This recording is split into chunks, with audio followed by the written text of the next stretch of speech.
तो ये बिरयानी बेचने वाले और मुर्गी बेचने वालों को उठा के ला के बिठा के और फिर धर्मगुरु कहते हैं, वो तो खुश हो जाते हैं टोपी ओढ़ के और वो एक अच्छी सी खुशनुमा सी दाढ़ी रख के धर्मगुरु कहलाने लगते हैं। और फिर यही मैसेज, ये इमेज बनती है पूरी कम्युनिटी की, एक मेक ओवर कर देते हैं कि ऐसे होते हैं मुसलमान।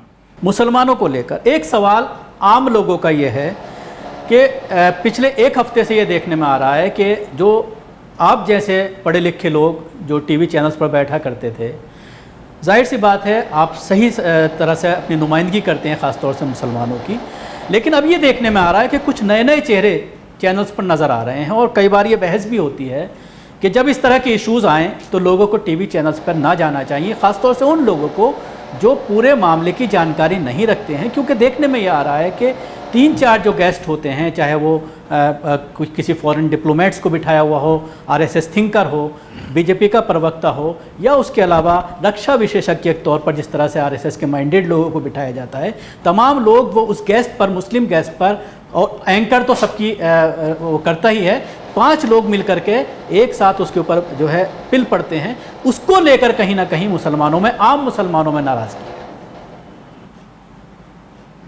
नहीं, ये बात सही है। देखिए, अब हम जैसे लोग भी जब ये कहा जाता है एक जनरल परसेप्शन में, तो फिर हम जैसे लोग भी एहतियात करते हैं कि ना जाएं। आपने देखा 10-12 दिन से मैं मुल्क के अंदर नहीं था, इसके बावजूद मैं अगर चाहता तो वहाँ से मैं स्काइप या किसी और ज़रिए से हर चैनल के साथ जुड़ सकता था।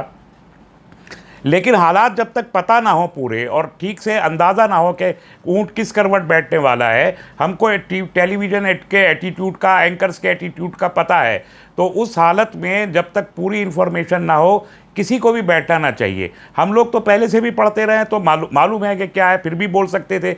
लेकिन ये जितने ड्रामाई अंदाज से अफ़गानिस्तान के हालात बदले वो हैरानकुन थे और शॉकिंग थे। जो तो उसके पीछे क्या है ये समझा जाना बहुत ज़रूरी है। तो जो लोग इस बात को नहीं समझते, ईमानदारी से उनको कहना चाहिए कि भाई हमारा मौजू नहीं है, हम इस मौजू पे नहीं बैठ सकते। बहुत सारे मौजू होते हैं, हम भी कहते हैं, हमको जब किसी ऐसे मौजू पे बुलाते हैं जिस पे हमारी इन्फॉर्मेशन नहीं, अक्ल कुल तो नहीं है ना कोई भी, तो हम कहते हैं भाई ये हमारा मौजू नहीं है, हम इस मौजू पे नहीं बैठ सकते। तो उन लोगों को भी जिन्हें मौजू का इल्म नहीं है, खाली लफाजी करने और ज़बानी जमा खर्च करने से हालात टेलीविज़न पे ख़राब होते हैं। तो जितने लोग जाना चाहते हैं टेलीविज़न पे, वो या तो अच्छे से सब्जेक्ट को खूब पढ़ लें, मिजाज को पढ़ लें, एंकर के जो पैनलिस्ट आते हैं उनके मिजाज को पढ़ लें, अपनी इन्फॉर्मेशन ठीक कर लें, उसके बाद बैठें तो अच्छा है, बैठना चाहिए, किसी ना किसी को रिप्रेजेंट करना चाहिए। लेकिन आपको कुछ नहीं मालूम और आप खाली लफाजी और जज्बाती बातें कर रहे हैं। अब कुछ लोग कह रहे हैं कि फ़तेह मक्का की तरह से, भाई ये बात नहीं कह सकते ना।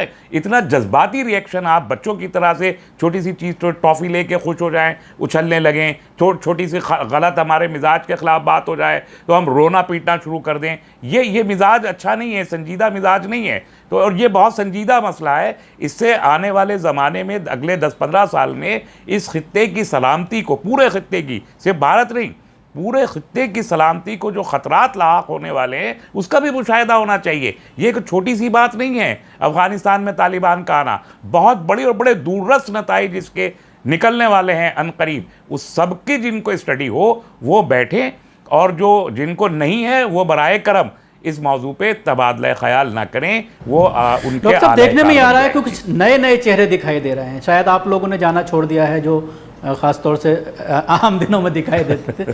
कहाँ से छांट कर लाते हैं? जब फ़ोन आता है क्या बात होती है? भाई देखिए, ये तो हम तो 1-2 ऐसे लोगों को भी जानते हैं जो जामा मस्जिद पे बैठ के बिरयानी बेचते हैं और उनको उठा के ले आते हैं कि और ये धर्म गुरु बता देते हैं कि ये मुस्लिम स्कॉलर है। और मुझे भी 1-2 बार कहा कि ये एक मुस्लिम, मैंने कहा भाई मैं स्कॉलर नहीं हूँ, ना मुस्लिम ना स्कॉलर, मुझे इस्लाम से याद ना, मुस्लिम तो हूँ, इस्लामिस्ट हूँ अल्हम्दुलिल्लाह, लेकिन मैं मुस्लिम स्कॉलर नहीं हूँ ना। स्कॉलर होना तो बहुत बड़ी चीज़ होती है। और ना मैं धर्म गुरु, मैं तो धर्म के नमाज रोज़ा करना जानते हैं, उससे ज़्यादा तो धर्म की नॉलेज हमें है नहीं, तो हम धर्म गुरु कैसे हो सकते हैं?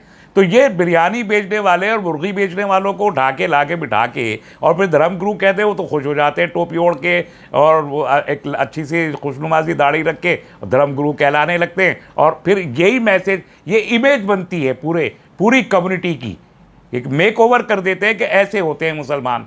ऐसे होते हैं मुसलमानों के, इस्लाम के धर्मगुरु। ये बहुत गलत है। जो लोग भी ऐसा कर रहे हैं, मेरा ख्याल है कि उन्हें उम्मत के मफाद में सोचते हुए इस किस्म की हरकत। एक आखिरी सवाल इसी सिलसिले में, एक परसेप्शन ये बना हुआ है कि आप लोग जितने भी लोग जा करके चैनल्स पर बैठते हैं तो आपको 5,000 10,000 रुपये का चेक एक बार डिस्कशन में मिलता है। नहीं, ये परसेप्शन गलत है, ये बिल्कुल गलत परसेप्शन है। देखिए इसमें मैं तो, मुझे 10-12 साल तो कम से कम हो ही गए चैनल्स पे बैठते हुए, उससे ज़्यादा ही हो गए होंगे, 2011 ऑनवर्ड 10 साल तो कम से कम हो गए।